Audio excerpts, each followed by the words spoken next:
Good morning. I don't know where that horn came from, but this is Kenny Tan. Welcome to CenterMax weekly sales training, aka the Real Biz Academy sales training. This is a sales training live telecast or live stream for real estate agents. All my CenterMax real estate agents, as well as anybody who is out in the public that likes to learn something about real estate or just want to have a relationship with me, you're welcome to attend. All right, let's start with Joe. Good morning, Joe. And good morning, Maria. Good morning, Judy. Good morning, Kathleen. Good morning, Hua. Good morning, Veronica. Good morning, Maggie. Good morning, Amy. Good morning, Brandon. Good morning, Kevin. Good morning, Carrie. And good morning, TM. How you been? Okay, great. Welcome everybody. I got a lot of share today, and I'm sure you guys have gotten emails from me, and I appreciate for those of you that care enough to show up today. Okay, I got a few things I want to share. Tanya, thank you so much. Some of you have been attending my training for over a year and a half now, and okay, Alec, thank you so much for coming. Uh, we have 4 topics today. Now, today's live stream, we have live stream to the Real Biz Academy channel on YouTube, as well as on Facebook. Uh, I wanted to share with you. Oh my God, there's a lot of people. Lisa is here too. Wow, thank you so much for attending. All right. See, the thing is, I got a few things I want to share with you. You'll be delighted to know. Okay, let's see who else is here. Hey, Prashant, thank you for showing up. I appreciate that. Okay. You see, I look upon a, let's see who else. Oh, Hannah, thank you so much for showing up. Okay. I look upon a relationship between a salesperson and a broker as one that both sides should make an attempt to maintain. If you're a salesperson, you can be a superstar. All of that doesn't mean anything to you, to me anyway, if we don't have a relationship. Just imagine me calling you the moment you receive a big fat commission check, and that's about the only time you hear from me. How would that make you feel? Likewise, the only time when I hear from you is when you run into a serious problem, or, you know, I'm sure once in a while you run into some real estate issues or real estate questions you need answers for. That's what I'm there for, right? I'm there to provide the support that you need. But exactly, what do I get out of this relationship? Well, certainly commission, but I can get. Let's see who else is here. Okay, May, you're here. Thank you so much. And Delana, wow, everybody is participating today. Wow, that's really really awesome. Well, the theme for today is relationship. Real estate is a relationship business. If we can't even appreciate that, then we shouldn't be in real estate. The reason I said that is much of the business that you're going to be getting are from people that you have a certain degree of relationship with. Okay, I want to have a relationship with you, so you got to give me a chance to have a relationship with you. And right now, uh, my agents has gone down to a number where I can actually spend more time with you guys. Okay, but still, eventually, we're gonna grow to a point where our time together is going to be more and more limited. I mean, we are a family. How can there be a family relationship if we don't talk to each other? If you don't hear from me and I don't hear from you, what kind of relationship is that? There isn't any relationship. So we only have, let's see who else is here. Arena. Okay. Well, long time no hear. Thank you for showing up. I appreciate that.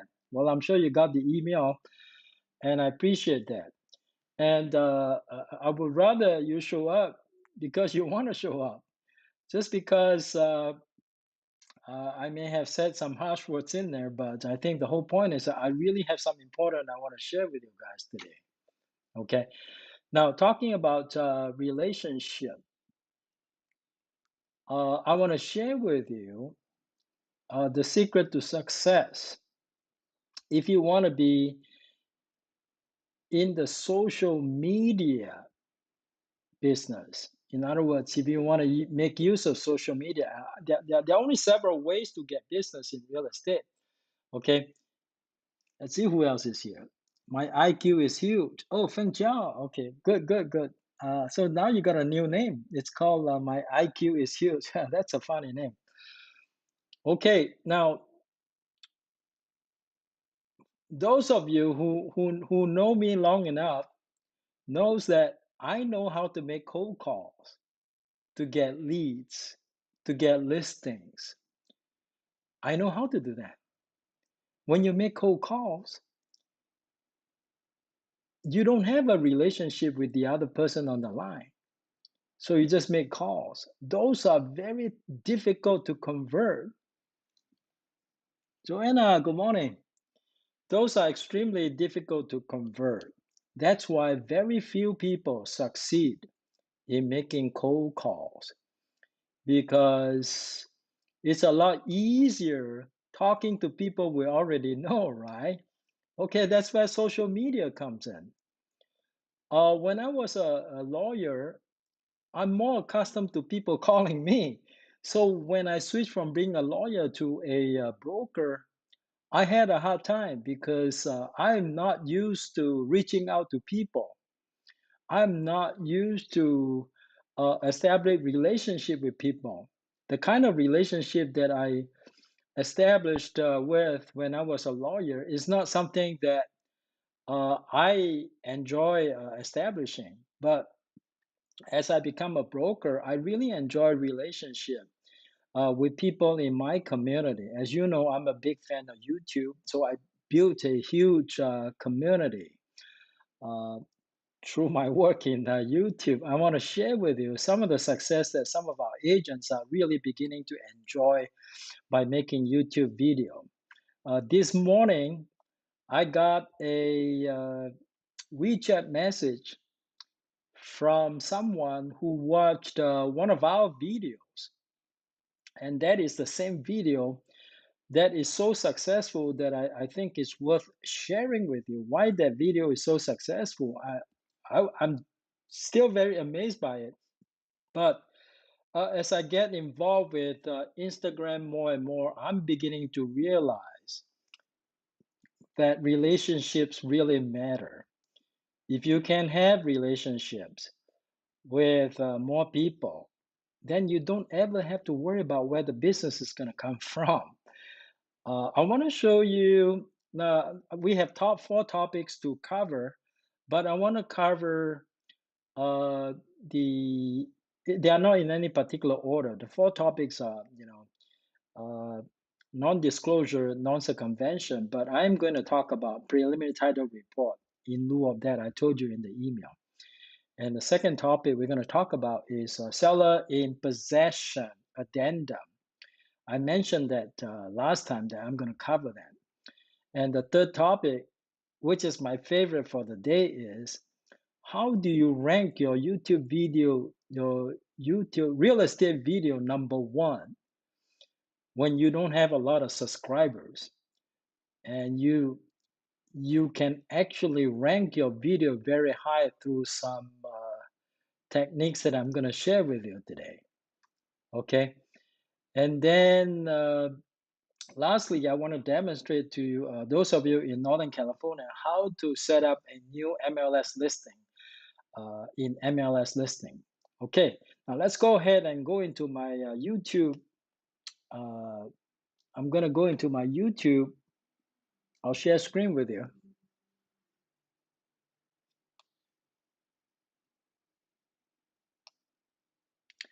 Okay, let me go ahead and add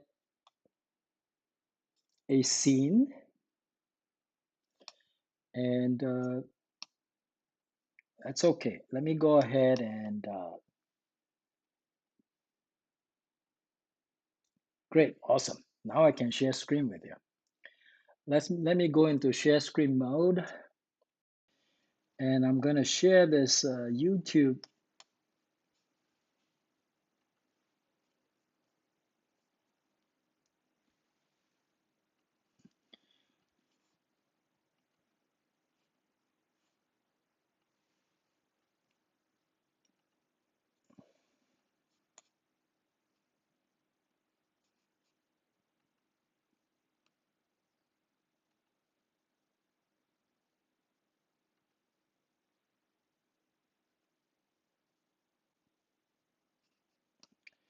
Okay, now the very video, I've been talking about this video for many times now. I'm sure you guys have heard about this video by Judy. It's one of the more successful video, and I want to show you the kind of success that the video is enjoying. Okay, and if a video does well, we should make more of it. Okay, Justin, good morning.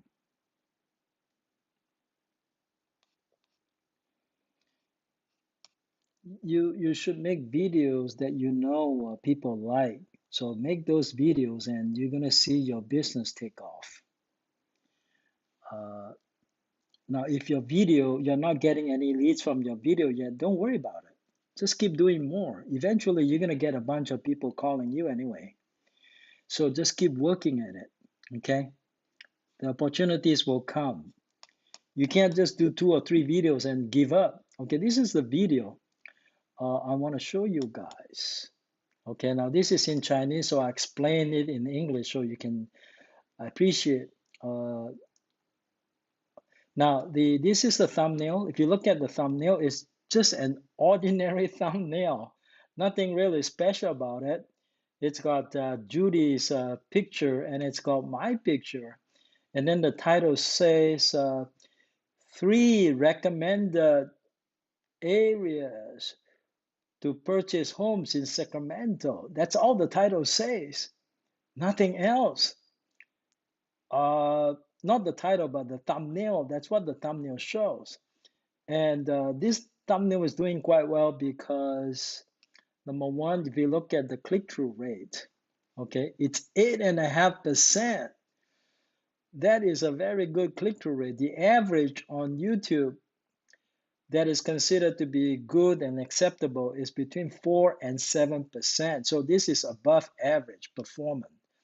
Why did people click through this, you know, uh, thumbnail and watch the video? If you look at the title, all the title says is, you know, where to buy in Sacramento area. And then it talks about what the video is about. In this video, we talked about Elk Grove, South Sacramento, and Folsom. All right. And this morning, I got a WeChat message from an audience that saw this video and said, I want to buy a house in Sacramento.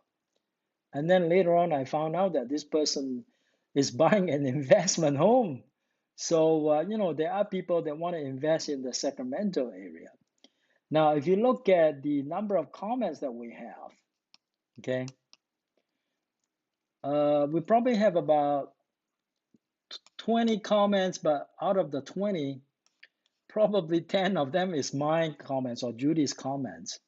Because for each comment that comes in, we have to give them at least a reply. Now, we talk about relationships and we talk about community. YouTube, you can actually build a community on YouTube. Just as you can build a community on Instagram, Facebook, WeChat. Uh, I've been building a pretty decent community on YouTube because for every comment that comes in, I make sure I respond to that comment. And please don't use emojis unless it warrants for an emoji. For example, you can use a thumbs up emoji, but the only time I use a thumbs up emoji is just because really there's nothing meaningful to reply to. But if I can have meaningful reply, I'll do a meaningful reply. I'll explain to you why these meaningful replies are important because it shows how much you care. You care enough to engage with the person who posted. And I want to show you a couple of examples. And these examples will come from Instagram because my virtual assistant, my VA, Mariella, who lives in the Philippines, and she's been with me for, I think, 6 weeks to 2 months now. She's doing an awesome job. You know, there's only one Kenny Tan, so I had to find a clone. If I can clone myself, but I can't really find a clone. So I hire her, first of all, to manage our SkySlope account and also to manage my Instagram account. And she's doing a fantastic job. Uh, every time when she writes comments, I got new followers. So if she writes about, right now, currently, I have her write about 12 comments. And they are just not any type of comments. They are meaningful comments. I want to show you what she writes or what she wrote, okay? And these type of comments are the type of comments that will actually get you followers. Okay, let me see if this is the one. I'm not sure. Let's check it out.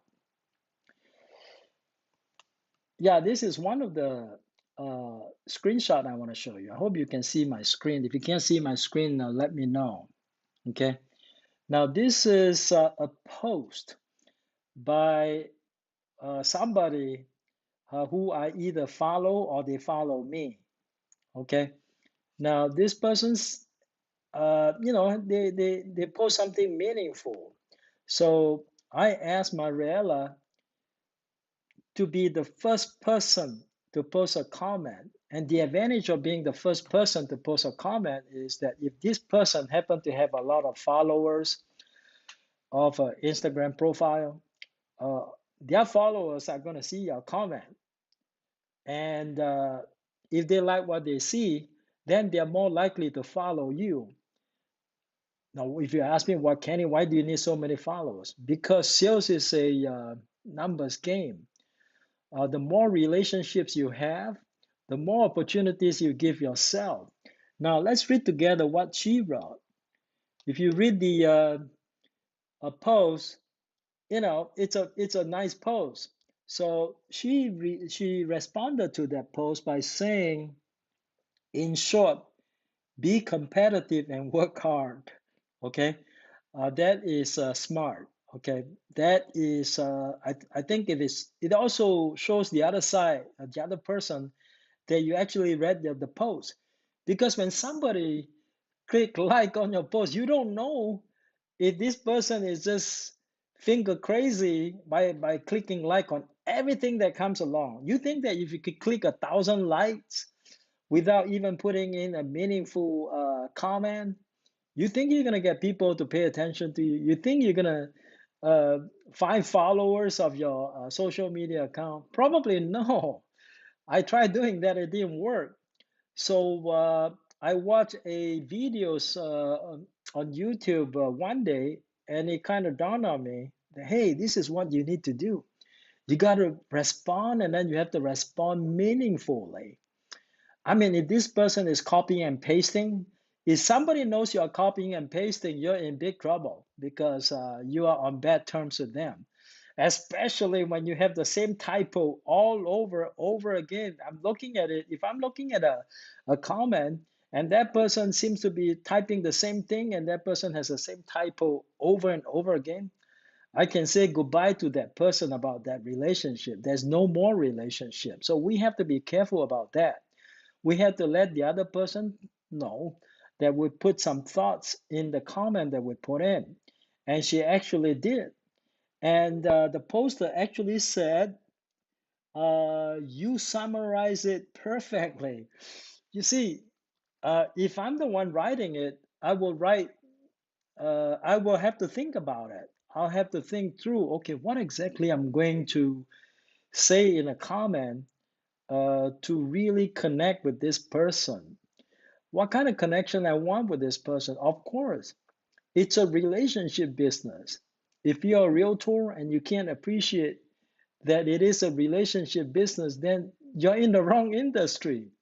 Okay, so she responded, and she wrote last night. This is just one example that I shared with you. Let me see if I can find another example. And she is an excellent, excellent writer. Okay, this is another example. Now, what does this one say? Let's see. I hope you can see my screen. You should be able to though, because I'm sharing screen with you. Now, this one is another nice quote. It says, everything is not for everybody. Your way may not be their way. Creativity is for the creator. Being different is the difference. See what Marella did to respond. She said, people have their own capabilities and uniqueness. Just learn to accept and love it. Oh my God, this is a wonderful comment. Now, a poster or even the poster's followers, when they see a cute, smart, well thought through comments like that, they appreciate it. That's when they have the urge to follow you. So, right last night, before she started posting, I did not have any followers for the last 24 hours. So after she started posting 12 comments, I got 9 new followers. Now, the number of followers you get will vary depending on the comments, who you post your comment, whose post you directed your comment to. If your post your comment is for a post that for somebody who has a lot of followers, then your likelihood is higher that you're gonna get many of their followers enjoying your comment who's gonna have the urge to follow you. Okay, so that's important. Another way to grow your followers is through the use of proper hashtag in your post. So I have actually reduced the number of posts from 5 to 2 because I realized that uh, the number of posts don't really matter unless it's the type of post that will touch somebody emotionally. If they are touched emotionally, they will respond and they will engage with you. Now, emotional responses could be those of happiness, sadness, uh, anger. It's got to be something that will invoke a certain type of emotion. It doesn't always have to invoke the emotion of happiness. It can be some kind of emotion where people felt the empathy. Empathy. Remember the word empathy because I'm going to use it a lot in my future presentation because empathy is what got me so many listings when I started making cold calls. See, one of the things that this expert tell you about making cold call is learn how to use empathy at the right moment. Why is it that when you make cold calls to people, people ignore your phone calls or they don't feel like talking to you? Because you haven't demonstrated empathy yet.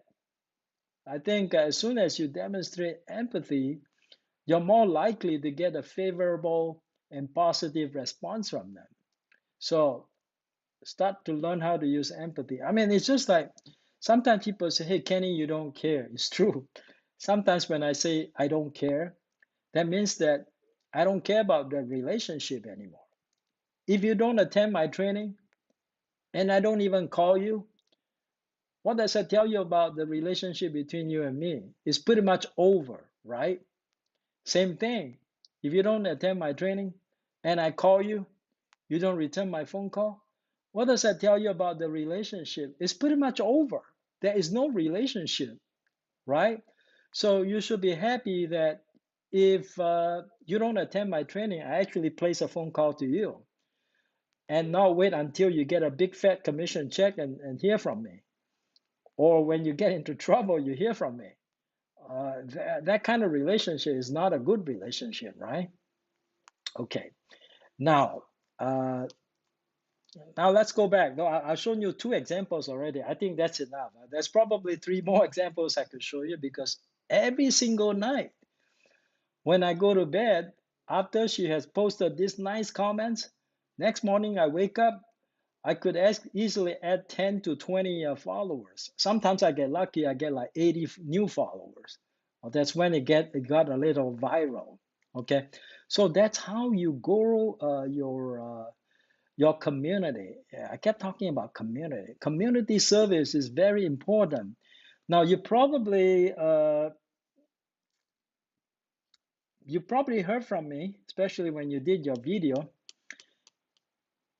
I am very particular about you responding to the comment, no matter what kind of comment it is. The only type of comments I don't respond to uh, are comments that actually intended to hurt me. Those comments, I actually remove them. But comments that actually point out my shortcomings or something I didn't do right, those are not comments intended to hurt me. Those are actually comments intended to help me. So it could be something that I didn't do right. I screw up. I forgot something. I misquoted or whatever. And people bother to point it out. Why does people bother to point out? If you are a real estate agent and you've been doing videos with me and you don't get any comments, there is something about the video that you should seriously think about changing, okay, either from the content or from the way we interact with the audience. Uh, Now, this particular one, it's a great video because I get good strike click-through rate, and then I got good comments, and then I don't have a lot of likes. Apparently, the number of likes is really not important. But another thing I want to point out is the number of share. If you look at the number of share engagement, the number of share matters. Let's see how many shares this one got. Oh my God, 21 share. Okay, that's pretty good.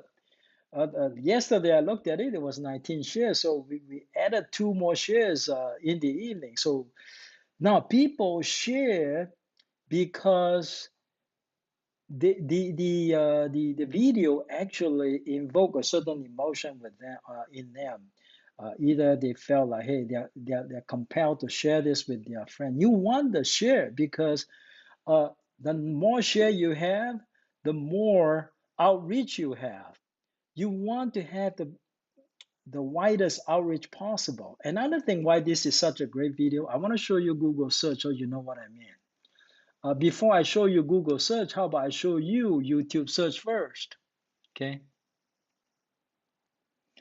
All right, YouTube search. All right, let's go to YouTube.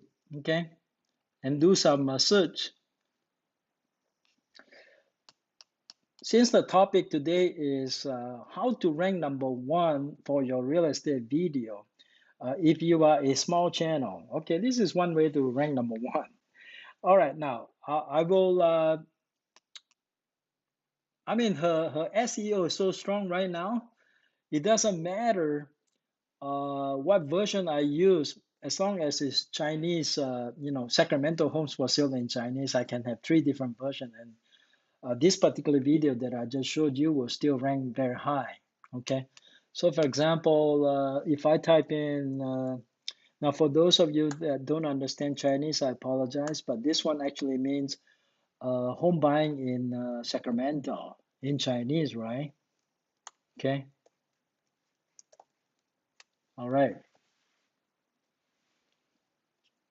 it always, lately at least, it always ranked number one, this particular video. So YouTube will rank your video based on audience engagement.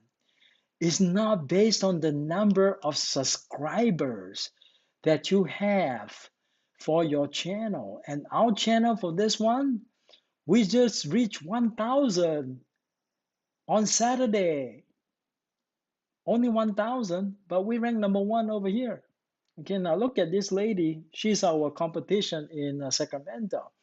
Look at the number Can of. you really book 3 nights of sun and fun in sunny San Diego Sorry, at a let me 5-star resort and spa for only let me go ahead $199? and Yes, you can. skip over Plus, this the one. prices per 1-bedroom suite. 疫情爆发以后，3月份到 Let me show you the number of subscribers she has. Why is it that Judy's video rank above her? She's got 2.19K subscribers. I only got 1K subscriber. I have less subscribers she does. But there's another important stat I want to show you. This is, okay, let's see. How about I click to her channel? And you see the comparison? I got 17.9K views. She only for 4.24K views. So it doesn't matter how many subscribers you have. What matters are what YouTube thinks of your video. You can have less subscribers than somebody, and your YouTube video will still rank higher than them for a couple of reasons. Number one, I got more watch time than she does. Okay, that's why we should combine our resources and work together as a team. That way we can help each other out, because the watch time is what helps you rank higher. And of course, the audience engagement is also helpful. All right. So, Judy is lucky because she doesn't have a lot of competition in Sacramento. That helps too. Because she doesn't have a lot of competition in Sacramento, it's easy for people to find her. Okay, another thing I want to show you is this. Let's see, I want to, if I can find something, let's see here. Sorry about that, I lost my screen there. Okay. Let's see. All right. So another thing I want to show you is this.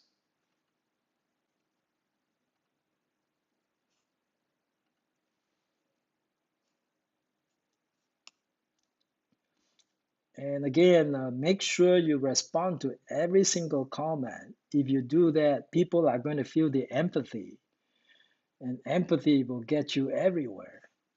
Okay, now this one here, how about I show you something else? There's a new thing on YouTube. It's called, YouTube is big on hashtag again. So all those creators that don't pay attention to the latest development on YouTube, they are actually missing out. Now, earlier, I showed you, okay, now let's say if I want to search for homes for sale in Folsom, right? Judy's video actually don't rank very high for this keyword search. However,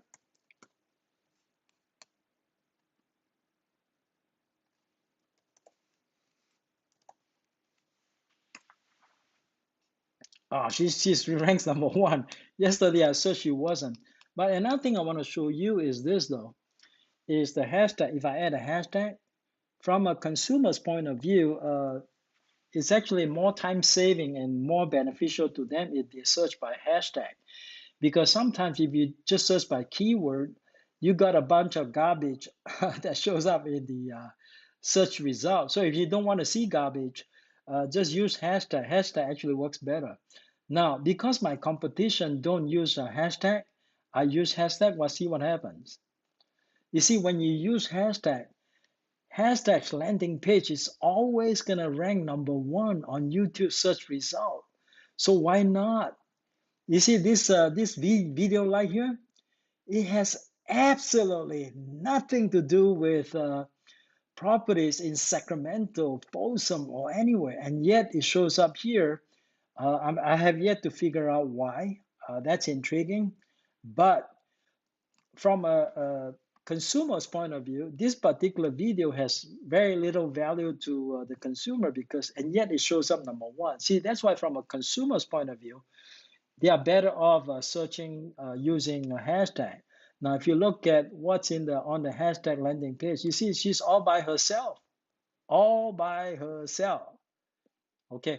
Now I'll use a different hashtag. Then you can see uh, why is it that sometimes we show up. Now this is about homes, buying homes in the USA. Of course, you're going to see a bunch of people here.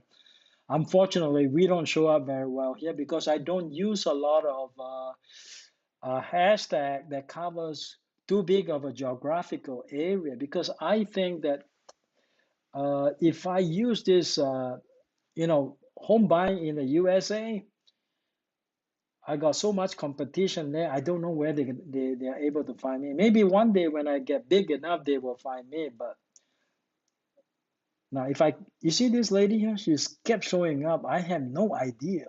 I'm trying to figure out what is it. Okay, but now you see a bunch of people here. So obviously, this is a very popular hashtag. But from the consumer point of view, it's really not that meaningful. If I want to buy a home in Sacramento, shouldn't I be searching for Sacramento instead of USA? So, I mean, it's great that you can rank very high on a very popular keyword. But the reason it's popular, not necessarily because it's popular amongst the consumer. It could be that it's popular among real estate agents that think that by covering a bigger geographic area, it's actually more advantageous to them. Okay, so I want to show you this, and I want to quickly kind of show you this so you know how well Judy's YouTube is doing. Okay, same thing, okay? It's in Chinese, but if I can do this in Chinese, I can do this in English.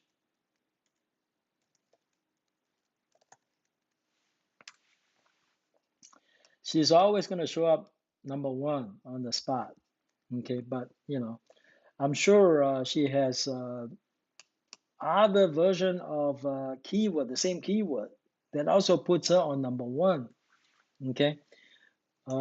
Sometimes I got 2 or 3 video on her. That's another one. See, you see this one right here? Okay, this is a different video, but it's doing quite well. Okay, so that's how you rank high on Google search.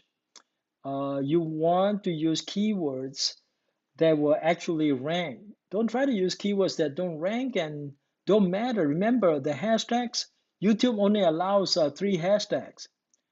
Make good use of the 3 hashtags that YouTube allow you. If you use the wrong hashtag, you're wasting your hashtags. I wish YouTube will give us more hashtags to use, but there are only 3 we can use. Okay. All right, that's it for that. Next thing I want to talk about is seller in possession. Let's talk about that. Okay. Oh, sorry. Wrong place to go. Now let's go to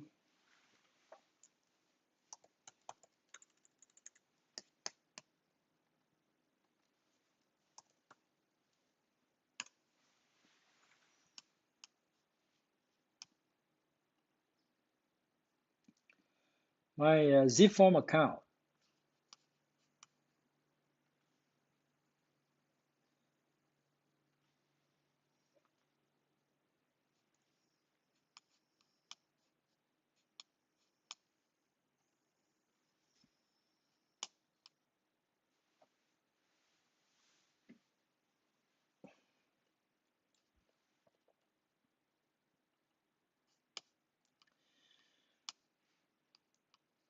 And let's try this one, okay? Try this one. I'm just randomly picking a transaction. It has no special reason for that. And to help you find the form, you go to the top right here where it says all forms, click on that, and then use acronym. It's easier to find form when you use acronym. It's SIP, seller in possession.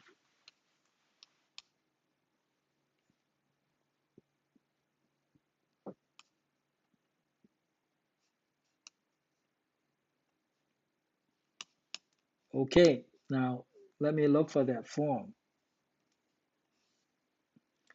Seller in possession addendum. Last time I showed you a form that is named residential lease after sale. That is used when the rent back is 30 days or longer. When the rent back is 29 days or less, you would use seller license to remain in possession addendum. What is the logic for splitting this into two forms? Because legally speaking, there is no landlord-tenancy relationship.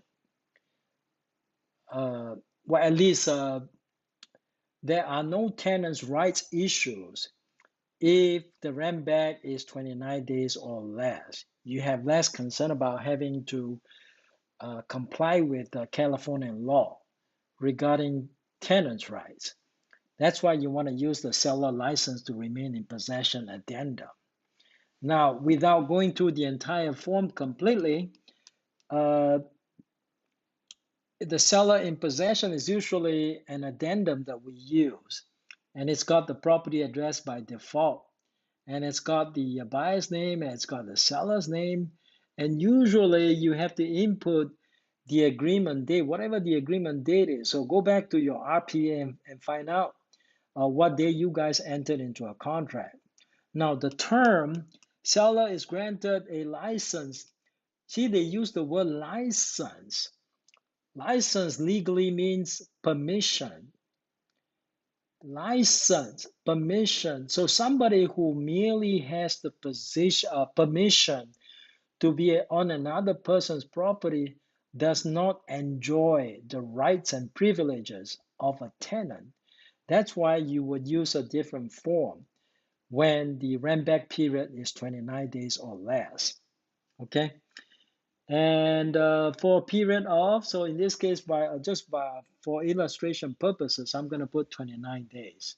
Okay, and I put 29 days, so you have the option of putting the exact date or 29 days, and then you put in the time. Usually, we like to give them the key, or we like the position to be turned over at 5 p.m. in the afternoon. That's why I always check this as 5 p.m. Okay, and consideration.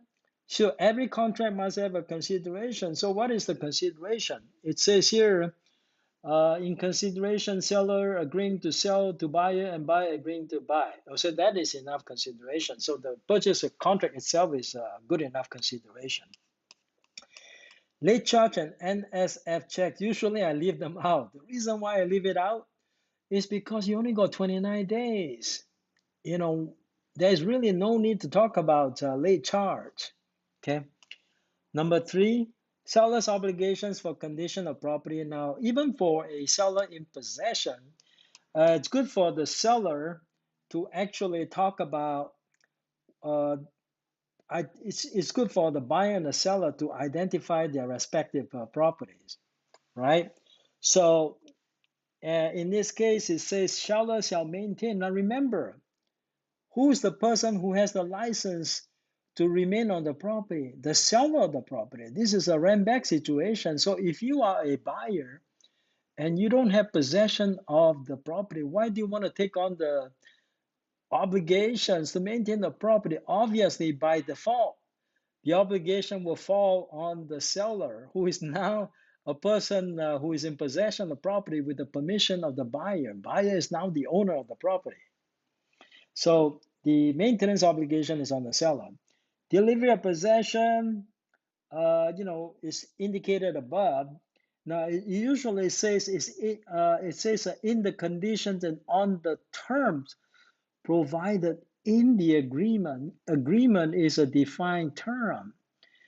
Okay, now the agreement, the defined term, is actually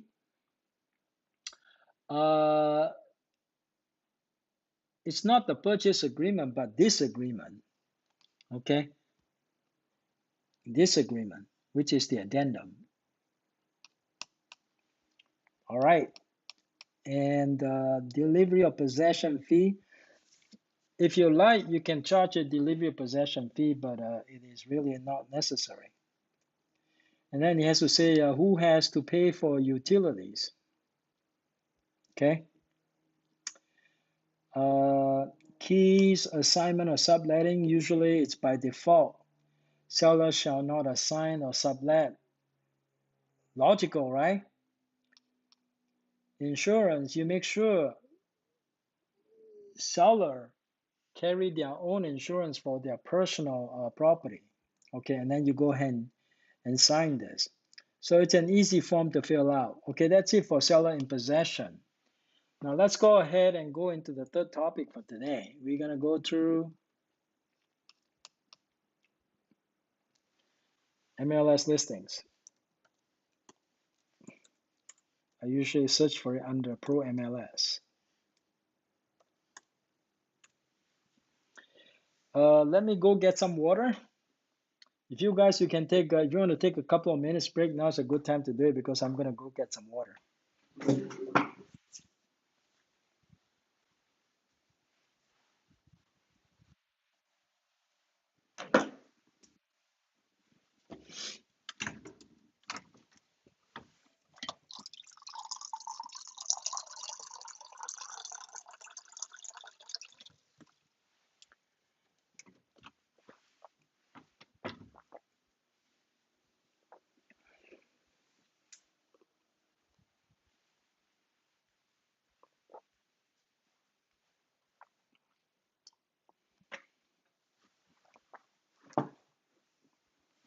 All right, okay. Before I begin, I just want to point out the obvious, how much agents care about the training. Sometimes I'll be in the middle of the training and I'm getting phone calls from you guys. So I'm there thinking, don't you know we have training every Tuesday at 11 a.m.? Why are you calling me when I'm in the middle of a training, right? That goes to show how much you care.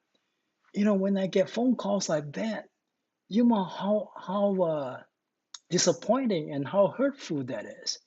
You don't even care. You know, you don't care, and I don't care. Eventually, we're gonna say goodbye to each other, right? Okay, let's go ahead and go Pro MLS listings. This is for those of you in Santa Clara, okay?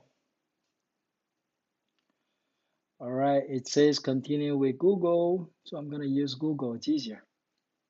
Use this account.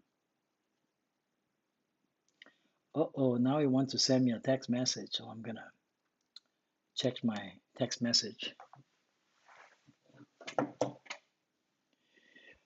120202.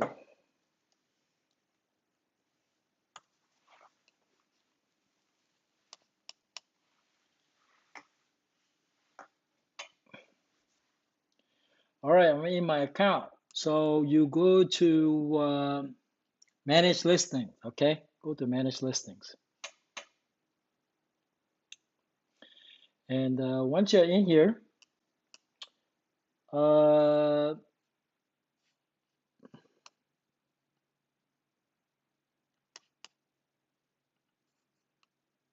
X this out. So I'm gonna, it's actually says here, I want to add new regular listing, okay? Add listing. Add listing. I'm a little embarrassed. Where do I start?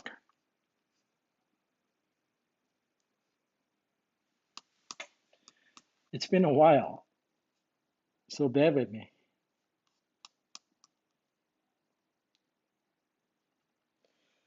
Okay, I'm just going to use this one for illustration, even though select an action. So edit draft. I just want to introduce to you about the MLS listing system. So first, when you begin adding a listing, you go in the property type. So in this case, single family home is what I picked because this is a single family home, right? Property type, detached, and listing office. In your case, you will have the same listing office. Listing agent, then it's just your name. See, I got a few people here from the Fremont office. I don't have any co-listing, so I leave that out, okay? And no co-listing. So go next step. And you have to find the APN number and input it, okay? Input the APN number. And then input the zip code, input the county, and then you go ahead and you can actually click, sometimes once you identify the property address, you just click real estate data, it will actually import everything for you, okay? I did that before, so it's already imported. So including the county and the zip code, everything is populated.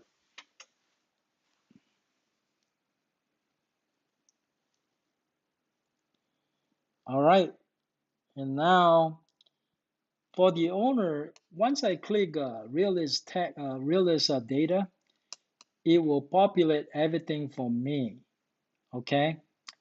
I just want you to know that. This all came from realist data, okay? So it's already populated.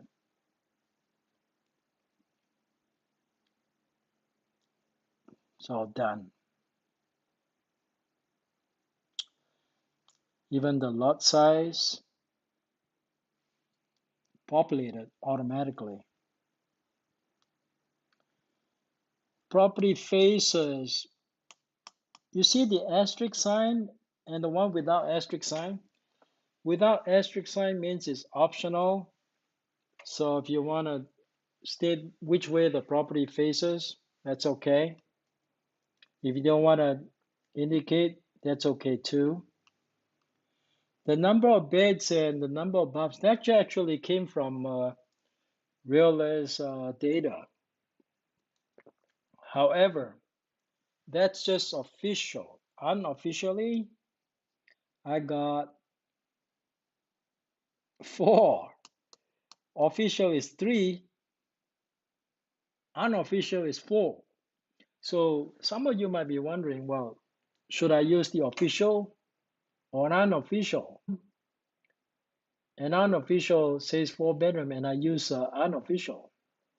I'll tell you though, for marketing reasons, it's better to put 4 bedrooms instead of 3. However, the reason why you want to put 4, I think generally speaking, the more bedrooms you have, unless you have too many. In this case, 4 versus 3, 4 is better. However, 4 for a house like this is not too many bedrooms, so it's not a disadvantage to put 4. That's why I always use a higher number unless there are too many bedrooms. This is not the case here. However, if you want to put 4, make sure you properly disclose.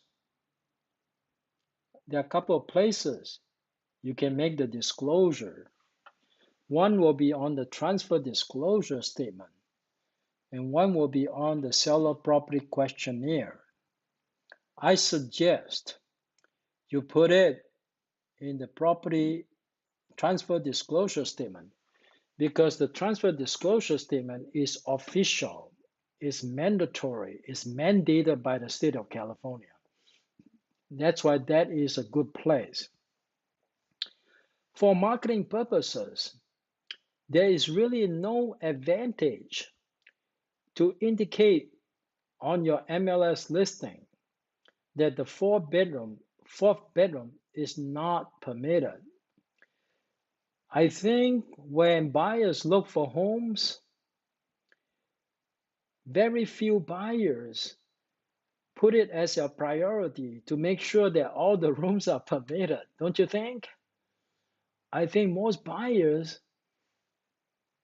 first thing they want to know how many bedrooms it physically has, and not how many bedrooms are permitted and how many bedrooms are unpermitted. That is for the later.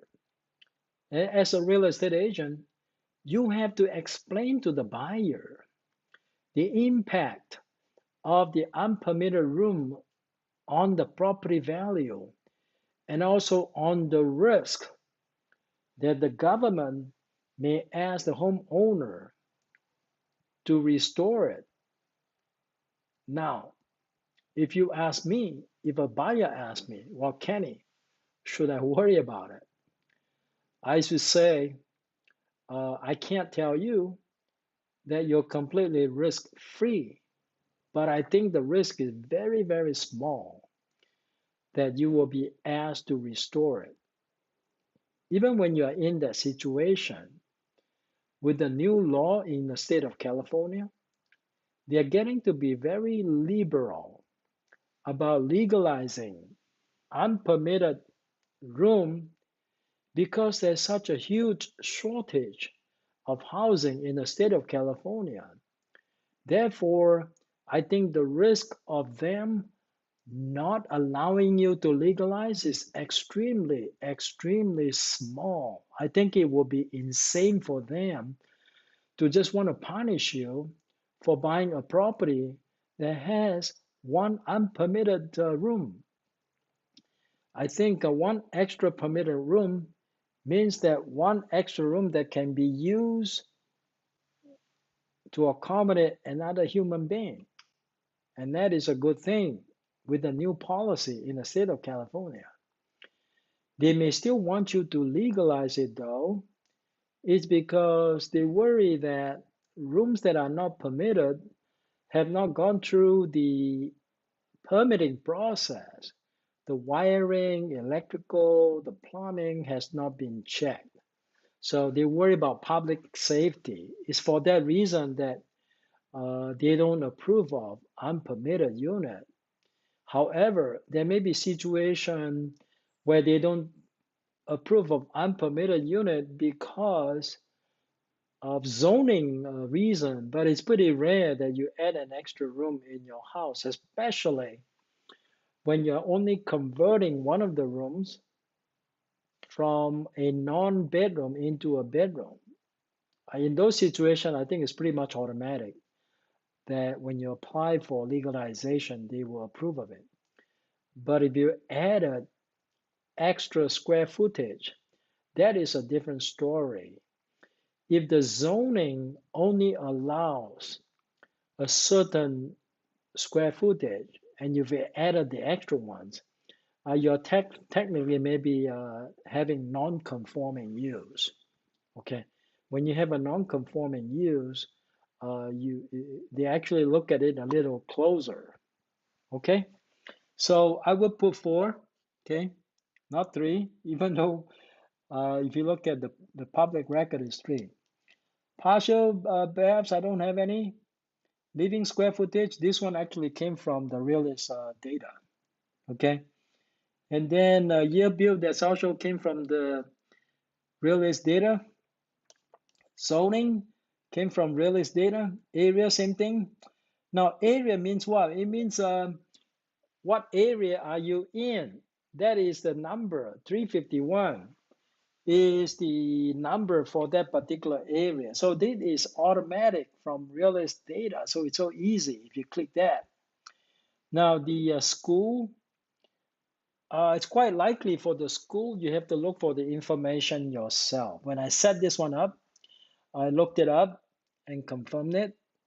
Uh, I always refer to the previous listing and then confirm it. So from the previous listing, I just basically copy everything over and then just kind of confirm it. That's all. Okay. So usually sometimes I'm in a hurry.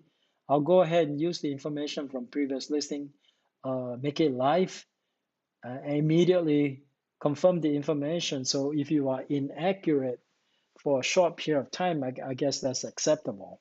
So of course, if you are not in a hurry to activate it, then take the extra time to make sure everything that you put in here is accurate. Okay. Now it says here, these are non-asterisk, so technically I can ignore them and still be able to activate it. Now some people might say, well, Kenny, wouldn't it be better to make sure that your listing has more complete information? Of course it's better. The more complete your listing, the more the buyer's agent appreciate it. But I think you have to think in terms of what is it about the listing that is the most important to a buyer's agent and a buyer. Initially, at least, your listing needs to show up in searches for certain criteria. Imagine if a buyer was searching for 4 bedrooms, I only put down 3, then certainly it may not show up. Okay. So this one that are not in asterisk, I usually skip them because when a buyer buy a home, this information is less important to the buyer.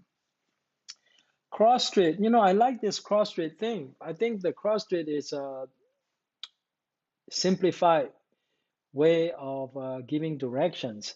Now you notice that in the direction it's not mandatory, so MLS listing does not require you to provide direction, unlike CR MLS where you're required to write out direction. So save you a little bit of time. To be honest with you, these days with iPhone and everything, with GPS, why do we need direction? We probably don't need direction as much, but I think it's helpful to know where the cross street is. Okay, so Windsor Drive was the cross street. Okay, so I'm gonna go next step. Okay, so next step is gonna take me to let's see here. Okay, now listing status. In MLS listing, they have 2 types. You only have active and comp only. So, I pick active, okay? Because to be honest with you, I don't know what comp only means. I've never used comp only, okay? I'll figure it out and I'll let you know. List date, whatever your listing date is. Listing price, whatever your listing price is, put it in there. Expiration date, you get that from the listing contract. Point of sale ordinance. Now, some of you probably don't know what point of sale ordinance means. Now, if you live in the city of El Monte, city of El Monte has point of sale ordinance. All that means is that before you can close escrow, the property must be inspected by a city inspector because that city has point of sale ordinance. All that means is that at the point of sale, the property would have to be inspected. If they find something non-conforming, if there is a problem, they may not allow you to close escrow. That's what point of sale ordinance says. So that's one of the things you have to figure out. Does that particular city have a point of sale? Okay. City transfer tax, usually I get that from First Americans who pays what cost spreadsheet. Now, if you don't have that, that is in our Google Drive, okay? Or you can get it directly from Lucy Grasbaugh, who is with First American. That spreadsheet should tell you whether or not for this particular city, you need to worry about city transfer tax.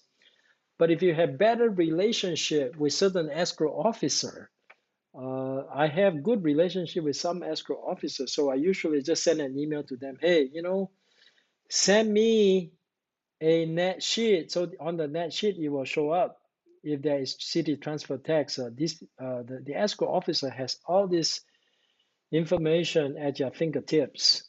Okay. Possession notice, I never have to fill this out. So I kind of, oh, possession. Oh, I see. Possession means what? It means that when do you want to get the keys? You can put COE, but I think I'm just going to put COE plus 3 days just to give my seller 3 extra days. So you have certain option here. So you pick the right option for yourself. Acceptable financing terms is not even required. Now, if you ask me, most of the time it's either going to be cash or it's going to be with a loan. It's very rare that a seller would offer seller financing. So usually if the MLS system does not require me to make a selection, I usually just skip that because I don't think it's that helpful anyway. Okay, myself, save yourself some time and skip that. See, total assumable loan, all these are optional, so you skip them. Special listing condition. So most of the time there isn't any, so I'll just leave it at not applicable. Okay, and then do the next step. Now on the next step, fireplace. Yes, I have a fireplace, so you check with the seller. Now, see, that's another tip that I want to have for you. When you go sign the listing, take down some notes because you know why. You want to save yourself some time. So you walk around the house, just remember what information is requested by the MLS.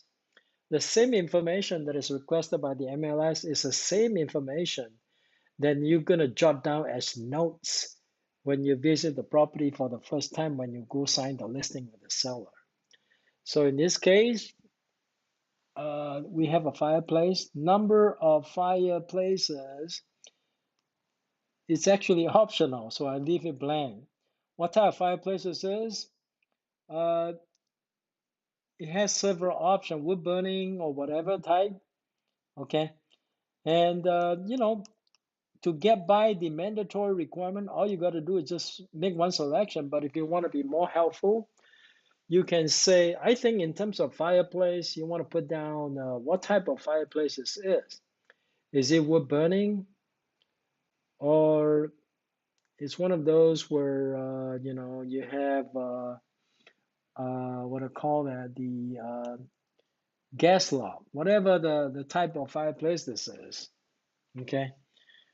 Frankly, I don't think it's that important that a buyer finds out what type of fireplace you have because that's usually not a deal killer. So usually I just give a minimum here, okay? All right, and then the next mandatory is cooling. Now this may be important though. I think some buyers may want to have air conditioner. So this information is important to the buyer. In this case, I don't have any cooling because this is San Carlos, okay? It doesn't usually get very hot in San Carlos. Dining room is important because I think some buyers may want to know whether it has a formal dining room. That could be a deal killer. Family room, some buyer wants to have that separate family room, so you have to indicate that. Heating, important. So I have to select heating here. So heating, I would say gas, okay? As a buyer, what about heating do you want to know? Well, first of all, you need to know if there's heat. Of course, I think it would be ridiculous to try to sell a home where there is no heating device to heat the air, right? So you just have to indicate what type of heat, whether it's gas or electricity. But that generally is not a deal killer. So, just pick the one that is appropriate. Okay. All right. I'll skip the optional one. I go to the mandatory one. Is this a horse property? No. It may be important to some buyer. There are some horse properties in the peninsula area. Garage spaces, I got 3. Okay. It's important to some buyer to know how many cars they can park in the garage. Parking attached garage, important to know. Utilities, utilities, you can actually put more than one. In this case, I put natural gas. I could have put more stuff in here, but okay, natural gas. All right. Anything else that is pertinent that you think is helpful to the buyer? Foundation, crawl space. Yeah, I do have crawl space for this property. Okay. Roof, shingle roof. Yes, I indicated that it's mandatory. Okay. So if you want to get a listing quickly on activated listing quick, just work on the mandatory one and you'll be fine. Okay. Is this property in a community? No, not in San Carlos. No HOA. New construction? No. It's an old construction, 1982. Okay. So let's go on to the next one. Next one is about photographs. So go ahead and upload your photograph here. Okay. I'm going to skip this one. I don't need it, so I'm just going to skip it. Okay. And now I don't know how to get out of it. Okay. Actually, this is pretty much where you put your marketing and photos. I'm just going to skip to for agents here. Okay, now, agents, what information are you going to provide agents? Oh, actually, there's more. Commission, in this case, 2.5%. Dual variable, I did not have dual variable, so I don't have to indicate. Now, for those of you that don't know what dual variable means, it means that sometimes the seller may want you to charge less if you represent both the buyer and the seller. Now, typically we sign 5%, and if there's no dual variable, and if I represent both the buyer and the seller, I get the full 5%. But if there's a dual variable, I get less than 5% because the seller may say, you only charge 3% or 4% or whatever that reduced commission may be for dual variable. Okay. All right. Listing type, mandatory exclusive right to sell. Pretty much most of the time you'll be using exclusive right to sell, but there are other options. Disclosures, at that time, the only thing I have is just the natural hazard disclosure. I didn't even have the TDS and the SPQ filled out yet. As those of you in the Bay Area know, it's pretty much mandatory that you have the TDS and the SPQ uploaded prior to your putting it on the market. In Southern California, it's different though. You can have the disclosure till very late and still it's not a problem. In the Bay Area, it's completely different. Also in Southern California, you can split 2%. It's quite common. I think more than 80% of the listing in Southern California will split 2% with the for the buyer's agent. In the Bay Area, 2% it's actually more rare. Usually it's 2.5%. Okay. All right. Another one that is mandatory is showing instruction. Showing instruction at that time, at the time I put up the listing, my seller was still living there, so I could not put a Supra. Later on, after my seller moved, I put a Supra. So showing instruction, you have several options. When you put down other like that, you better give a specific instruction. So in this case, it could be lockbox, Suprabox, Bluetooth, Suprabox, Bluetooth LE. That's the one I use. Okay. So whatever the case may be, you just check the relevant portion. Most of the time is Suprabox LE. These days when you buy a new Suprabox, it's the Suprabox LE. All right. Okay, this is my contact information. That's by default. I don't have to input it. I just need to verify the information. Okay. And then you see here number 10, verify. That's pretty much the last step. And I will not click verify because I'm not actually doing a listing. But uh, you know, if I am actually doing an actual listing, then I have to finish up the rest of it. Okay, so that's all I'm going to show you on the MLS listing. And now finally, uh, actually no, finally, this is final because it's already 12:20 and I don't want to take up too much of your time. I'll save the fourth topic for the next training. Well, if you like today's training, give me a thumbs up. And if you have not subscribed to the Real Biz Academy, uh, I appreciate your support. So give me a thumbs up, click the notification bell, and share the content for today's. Give me a thumbs up and then share today's content. And then if you have any questions, suggestions, or anything that will help this training, feel free to write comments in the comment section. Okay, I really appreciate it. The more comments you write in the comment section, the more YouTube likes this video, and the more YouTube is going to promote this video, and the more it is going to help this channel. I appreciate it.